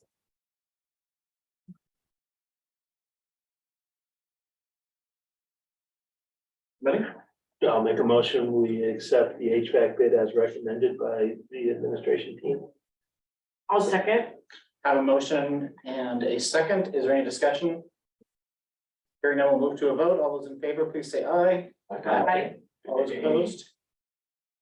Motion carries. Do we have anything more coming up, Linda, on this? We do have, we have an RFP on the street right now for roofing for Okay. Gym 3 and the high school commons. And then for the wrestling / intermediate playground building. So that one closes on Thursday, I think it's the 15th. And then, you know, you have to have so many days. We believe we would be ready. We will need the board to approve that because it'll be over our limit. We believe we'll be ready for you guys to have maybe a special meeting to get that done on the 20th or later of June, but probably the 20th will be our first day that we're ready because of the timeframes that you have to do once you award a bid.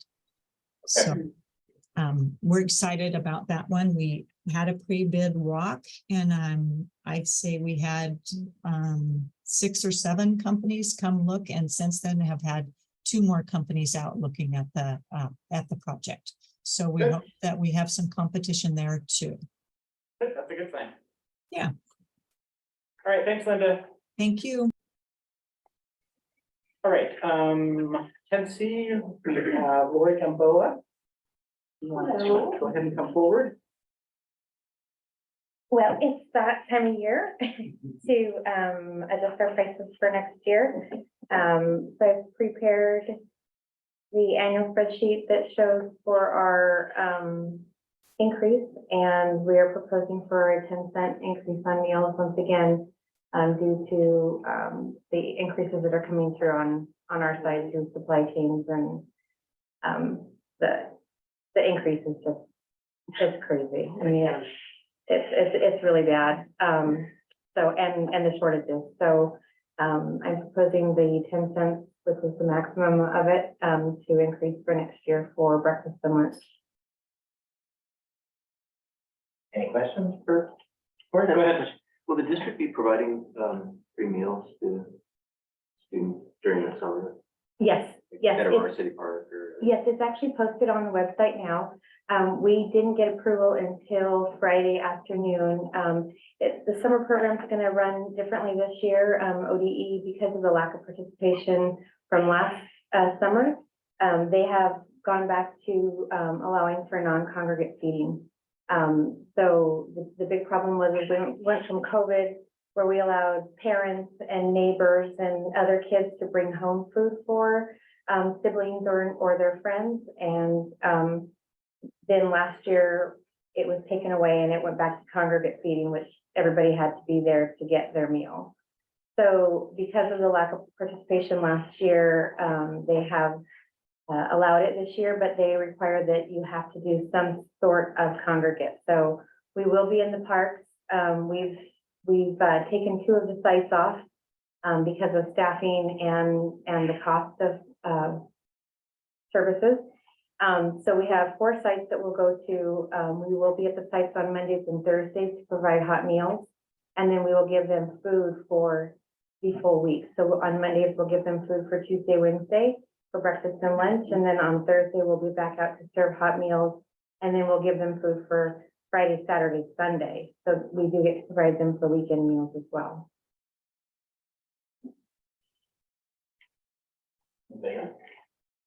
Just to follow up on that, which locations are you going to then? So we'll be at, map it in my head, we'll be at Chateau in Woodburn, Chateau Mobile Park, and then we will go to Aurora City Park. Then we will go to Century Meadows Mobile Park, and then we'll be back at Riverness Park. So no service to Donald? No service to Donald and no service to Sherwood Mobile Park.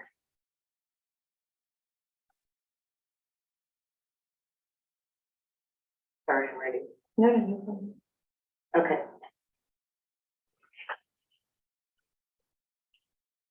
And then while we're here, we'll also be providing for the summer school programs, whatever students are here for, AVID, high school's got a couple, so we'll have to provide it that as well. So do we need to vote on this? Yeah. I'll make a Yes. motion, we approve the 10-cent meal increase recommended by our meal service staff. And I'll second. Have a motion and a second. Any discussion on the motion? Hearing none, we'll move to a vote. All those in favor, please say aye. All those opposed? Motion carries. That brings us down to 10B. Thank you. Thank you, Lori, I appreciate it. That brings us down to 10B, which is approval of interim superintendent contract. A little background on this, we are very close on a negotiated contract. We had one detail that we needed to really flesh out as a board. And that's a matter of kind of what direction the board wants to go. And so that item is up for discussion tonight, and that is the length of term of the contract, be it 1 year or 2 year. As those have been brought around, I think all the details really have been fleshed out in a major way. Thanks to Heidi, she's been spearheading that, so I appreciate that work that she's done on that behalf. But I did want to open it up to a discussion. We are, by state law, we're not allowed to do this in executive session, and there's very few times that we can actually discuss as a board, as the 7 of us, kind of the details surrounding that, so. So, to give you some background, I know I kind of reached out to you guys individually to get your kind of temperature on those two options of a 1 year and a 2 year. The issue that, my understanding is from our legal advisor is that, when you go into a 2 year contract, it's not really an interim contract anymore. It becomes like a superintendent contract. And because that's the case, and I hope I'm saying this right, and I hope I'm getting this right, because this is where I got from Vince over the phone today, that's at OSBA. You know, you have your 4 steps you go through when you're basically hiring a superintendent at that point, and I hope I'm correct in saying that. And you know, you would have to publish it, I mean, you have to post it, you have to, and we did have the hearing for the qualifications, the community input on qualifications of the superintendent, you know what I'm saying? And then an interview process and a contract offer. That's my understanding. Which we kind of did in our last meeting. We did the qualifications hearing. I don't know if you remember that part. But I think that, that the draft that we have provided you here, it meets, I think a lot of the conditions, the 1 year interim contract, superintendent contract. I think it meets a lot of the conditions that we have discussed. And it does have language in here on number 2, term of agreement and hours of work, and it's still here. I hope I get this right, Bill. And this could be, we can finesse this if needed. Right, Bill? Yeah. That the agreement will terminate, you know, at the end of next year, June 30th, but that we have the option to extend a contract. Or, you know, we can word it another way if you want something like, here it says, you know, elect to issue a subsequent contract for an additional year, if that's what the board next year decides to do. And there are a lot of really favorable arguments for that, that we could go over. I think we did already discuss, I kind of provided those to you guys. So I think we just wanted to kind of, in an open meeting, we have to kind of just see where you guys are at with this. Would you be, you know, shall we adopt this tonight with the understanding that we can extend a 1 year, an extension later on? I think I'm probably more comfortable with that just because of,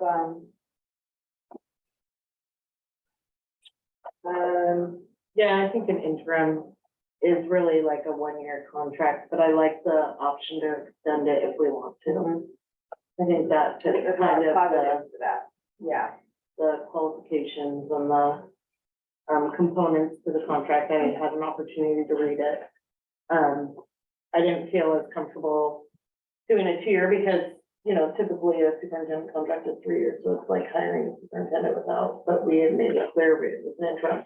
But I like the option for the extension, so I could support like this. I would advocate for a 2-year contract. We've had a lot of changes here. Bill has been around for a while. He knows this. It'll give the board time to really find a quality candidate to continue the path we were on. It's already kind of late getting started, and Bill is not an unknown quantity. 2-year contract is common for an interim. You can name off lots of school districts that roll that way because of the timing of things. And really need to stay on the course. You can see some of the effects that are already happening, like at the high school and stuff that are continuing on. I don't need to remind those that were there, the response we got from the student section at graduation on what they think of Bill's leadership. You should secure him for 2 years, really keep this flowing and spend a nice amount of time finding a quality candidate for the next 6-7 years, which is average. I agree. I really advocate strongly for a 2-year contract. We spent so much time and energy and money putting together a strategic plan, and a 2-year contract would get the implementation period done. What we all agreed was the most important for the district to get done. We have the person here who's doing the work already to get us through that process. We need to secure that timeline, or else all of that work that we have been doing together, they have been doing together, is at risk of not happening.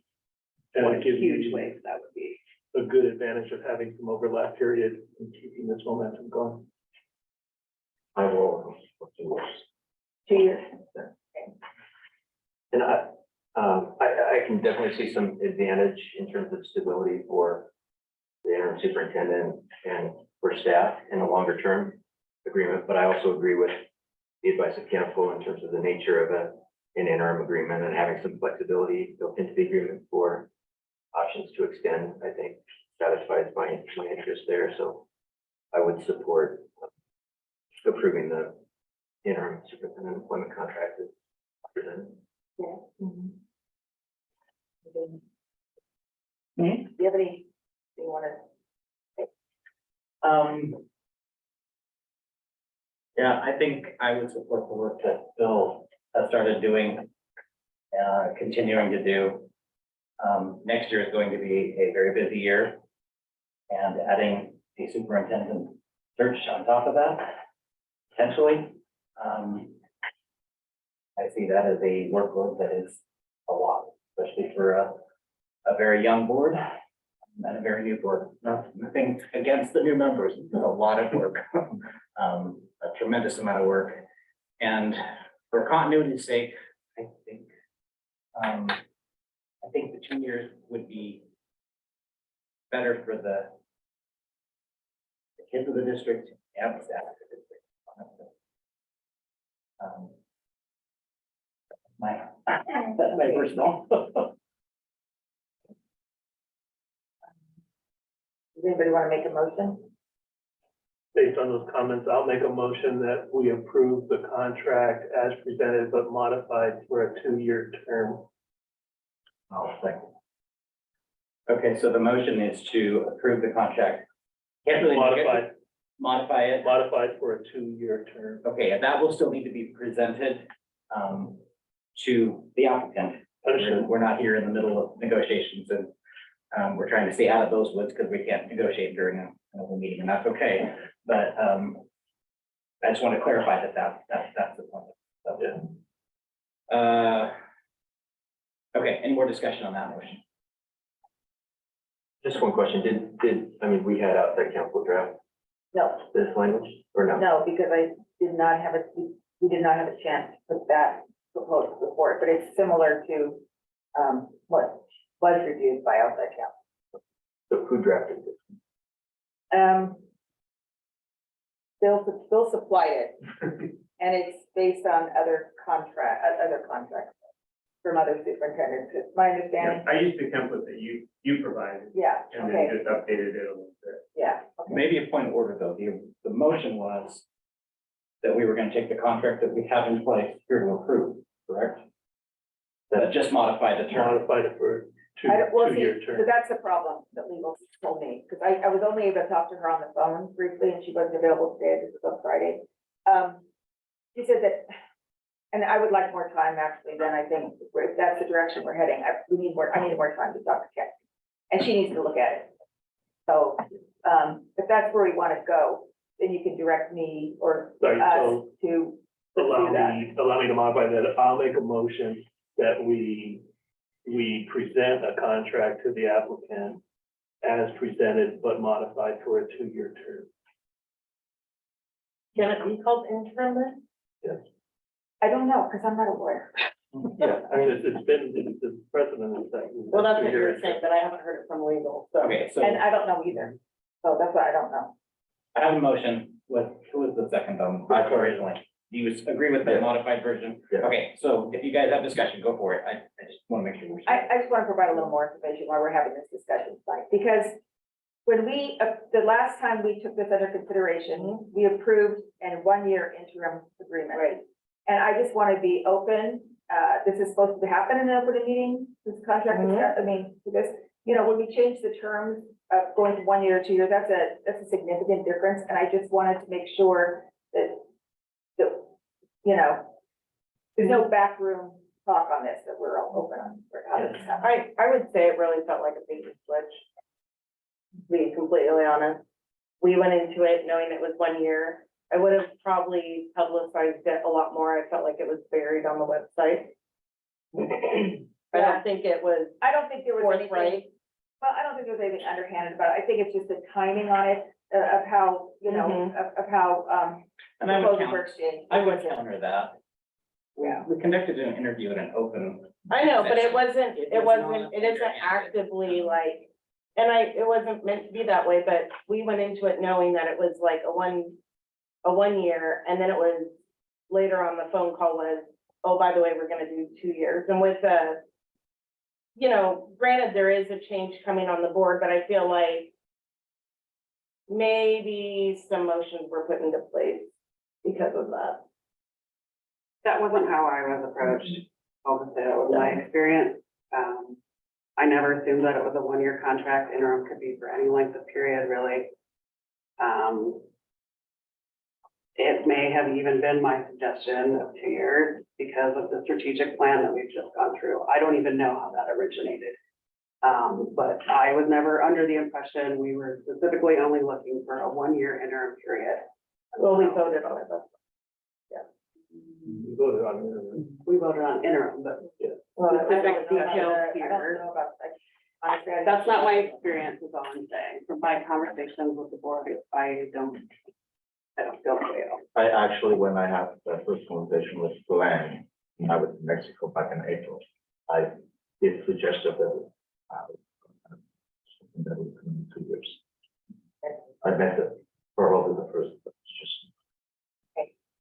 And I might have been mistaken in thinking that this agreement that we have here was drafted by outside counsel. So I guess I just personally would be uncomfortable offering a contract for execution without at least having it reviewed by outside counsel. I wouldn't expect them to sort of propose the, you know, kind of what I would say the commercial terms, but certainly the language of the contract, I would think needs to be approved before I would be comfortable. Sure. Well, and it still has to come back for approval. But I think, you know, given that, because all we can do is present, we can't, you know what I mean, we can't compel somebody to sign or to do that. So this is still, you know, but this is getting a sense as to what the board wants. And we could revisit this at our, the meeting we'll have, we call that a special meeting we'll have for the HVAC stuff. Yeah, we do need a person in place prior to. It's not an option for us to push this off beyond, because we need somebody who's the CEO and they need to be able to take over and site checks and, you know, have all of that, all of that empowered to them, the day they start, so. And this is what we're here to do. This is our job. I mean, this is our job, you know, probably our biggest job is to hire a superintendent. Does that give you? Yes, and, yeah, well, yeah. I mean, because between that's now direction. and what do you think is the? Yeah. I'm There's looking a at the motion date. sitting on the table. Yep, there is a motion. Yeah. In terms of discussion. It sounds like Linda needs that by around the 20th, or she could close that around the 20th. So if we could combine those two pieces of business, that would probably be the best, so. Okay, so any more discussion on the motion before us? Okay, I think I'm gonna do.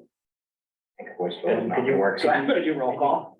I'm sorry, could you please repeat the motion? There's that, I'm not gonna keep it. I made a motion that we present the contract as written but modified for a 2-year term. And is it okay if I ask a question? I mean, is it fair to assume that that contract is gonna be, if not drafted, at least reviewed by outside counsel? Okay, That's it. that works, thank you. Well, let me. Well, as The contract that's here has been vetted by. Yes, the 1 year, the one that we have right here in front of us. So the only thing we're modifying on that particular contract, which has been vetted by our lawyer, is the length of term. Okay, Is that correct? I thought you said it was not reviewed by applicant. Okay, I mean, yeah, no, you're right, this hasn't, it's similar to exactly the one that was okay by outside counsel, with the changing of like you know what? Okay. Let's just go ahead with the motion. So have legal seen that or not? What? Have legal seen what was No, presented in here? No, this exact one, no, has not been reviewed by you. But it will be. We're not going to present one without district representation going on, that's implied, so. Does that restate your motion, okay, Bill? Yeah. Okay, thank you. And you were still a second on that, okay. So, let's go to the line, Ricardo. Sorry, an affirmative vote is affirmatively for, to direct We've done a 2-year a contract. 2-year contract. So, Ricardo? Aye. Crystal? Bill? Aye. Christie? Aye. Richard? Aye. Heidi? Aye. And chair votes for. So that motion carries. I'll make a statement after regarding my vote. I can allow to make a statement. My vote has nothing to do with the qualifications of Dr. Bill Rhodes. I think he's fully qualified to do the position and will do it well. Okay. Does that give you enough direction to what with that process? You think? Okay. Okay, next item up is 10E, which is response to an appeal of a complaint filed under policy KL-AR.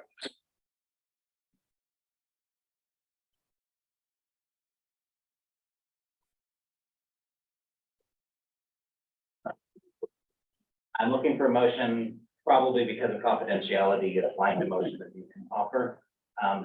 All of us were at the executive session, but because it deals with this one draft. Yeah, so.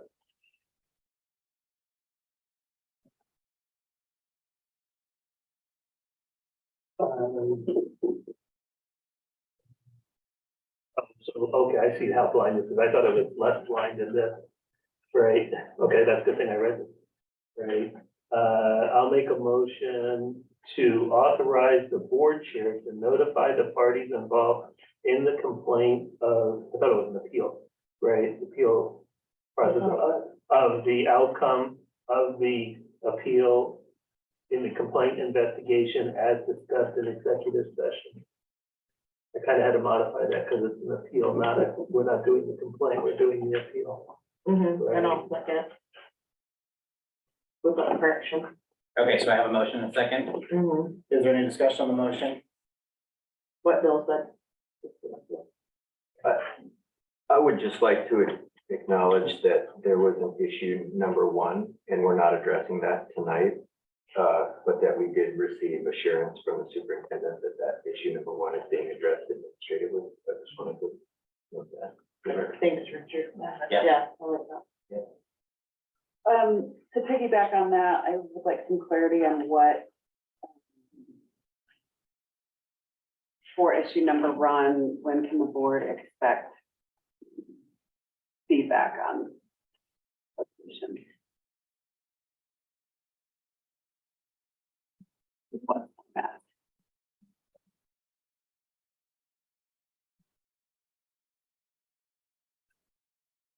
I thought we'd agreed that in.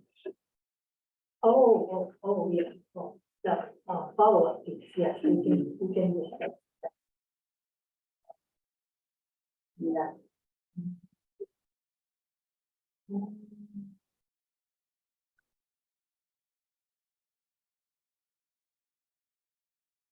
And the end of year, documents are supplied to me, I can follow the information.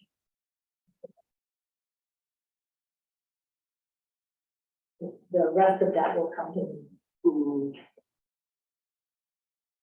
They're not due until after school out, which is.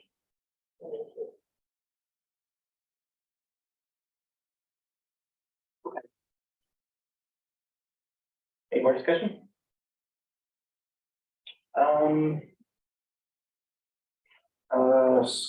So we have to vote on that motion. We do have to vote on that motion. Seconded by.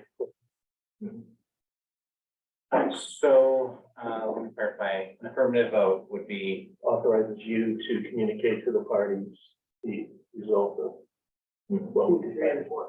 okay, For the appeal of issues 2, 3, and 4 in the original complaint. so all those in favor, please say aye. Aye. All opposed? Motion carries. All right.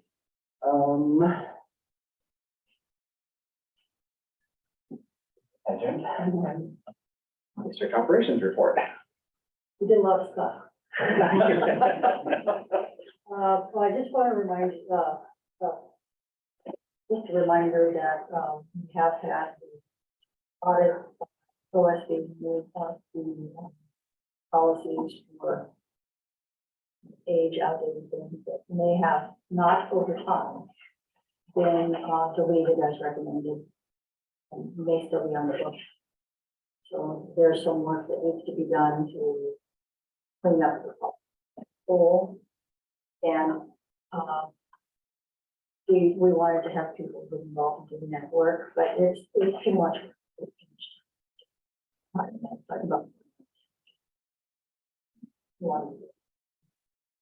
So they do have a service where they can do that for pay them half of the cost.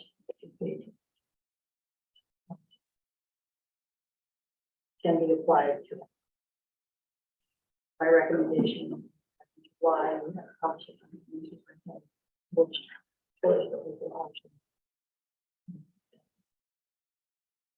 What would work for that?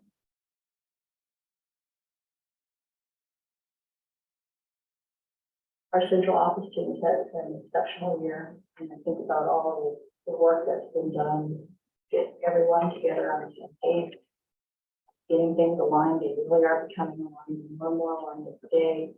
People are thinking more about kids, how kids are experiencing education, and how they are thinking, not whether or not they completed the worksheet, everything at that point. How do kids think about it? How do I help them change in this? How do I make sure that they understand the big picture and are more content? There's a lot of really good work.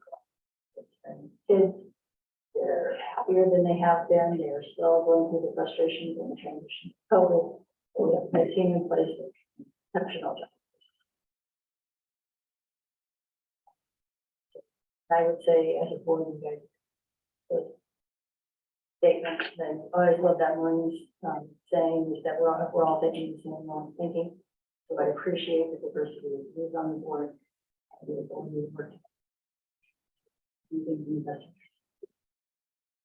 Very much for that. Thank you.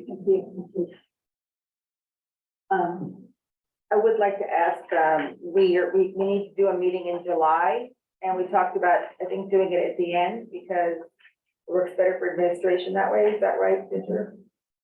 And, I know I'd kind of like to get a date set, because I want to make plans. Since, we have some new, board members here, are going, can we do that, or today, can we pick a date? Yeah, it'd be easier. I'm good with any day in July. So wait, or not July. Are you talking the June meeting or are you talking July? Well, we're not gonna have a June meeting, the reorg meeting, yeah, because we have to have a July meeting, right? Yeah. So either like the 24th, then we need you in June for the. Yes, you know, we'll do that one, that'll be like the. You are, I can probably call in. okay. I'm just like 17, 24, it doesn't have to be on a Monday, I guess. Does anybody have any suggestions? I guess it would just be me and Glenn and Crystal, and then Good, sure. you guys back there. Are you guys not available, any specific dates? Not the 27th, other than that. I feel better. I am, in going out of town in the middle of July. But in the end, what date did you have, the Well, 24th? the 24th is a Monday, for instance. I'd be fine with the 24th, what about you, Richard? I can call in, I'm traveling, but I can. Do you wanna move, what about the 31st, is that too late? I mean, if we can do Zoom, I don't. No, that's okay. 24th, 31st? Either, Meryl? 24th, 31st? I'm sorry, Do you want July 24th or 31st, or either one of those days a no-go? July, Yeah. I think. Meryl has an open schedule, we're Hey, good. Bill, are you traveling in July? Yeah, Are you traveling in July at all? Not on 31st. Okay, okay, 24th is not, 24th would be fine too. okay, 31st probably then, and then better. actually, we need to, Diane was the Oh. major one that I was wanting to Diane, know. sorry. Are you still there, Diane? Diane isn't feeling well and had to leave, so. All right, Just wanted to so, figure out what the date is. I do believe for her, the 31st is better, but. yeah, she mentioned- said earlier in the month Just- was worse, and so I just wanted to make sure that we, Is that enough time? yeah. We can go with the 31st, and that gives all the month of July for people to, Whatever. for the, I know the administration, most of these. Lindy, you're here in Tomorrow. July? You're at district office in July, so if you need signatures on stuff, you'll have to holler until we get a reorg meeting under our belt, so. Yes. Yes. Could we set a date for the roofing too? Or do you just want to wait until I say we're ready? 34. 21st or before, because you said. 20th is good, 22nd I'm flying.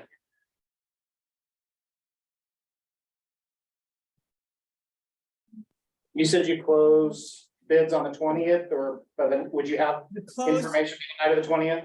we would have, should have information by the 20th, yes. So the 20th, 21st, somewhere in there, anytime, if we wait till the July meeting, they've missed all summer to get everything ordered and get going, so we need to, Yeah, no, I'd rather we get it approved, so yeah. with the 20th work for. 20th or 21st. Yeah, because we'll have literally two pieces of business. Are you going then? I can zoom in. Okay. Does ritual? You think it's gonna be a short? Short. Yeah, I'll need to be virtual on the 20th. On the 20th, okay, It's just approving that into the. yeah, it should be Put that in the contract. got in the contract, so. Yeah. That's good. Works. Okay, so tentatively the 20th, I will not be in attendance. on the 20th, you are out for, okay. Does the 21st work for you? No. You're someplace warm and fun, I bet. Okay, Sorry, Not sorry. yeah, that's right. I'll have a. so before we go, I just wanted to on behalf of the board, say thank you for your work, your years of work, your dedication to the kids, staff, the district, the patrons, all the community members that you've engaged in your years here.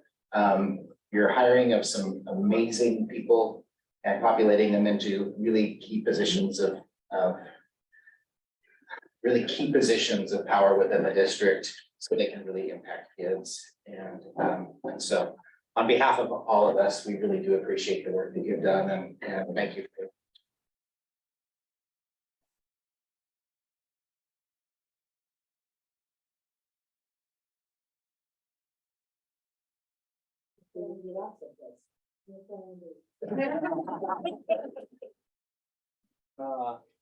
Anything from anybody else? Otherwise, we are 8:49, and if we're good, we will adjourn. We're down. We're down. Yeah. No kidding, I had messed with her.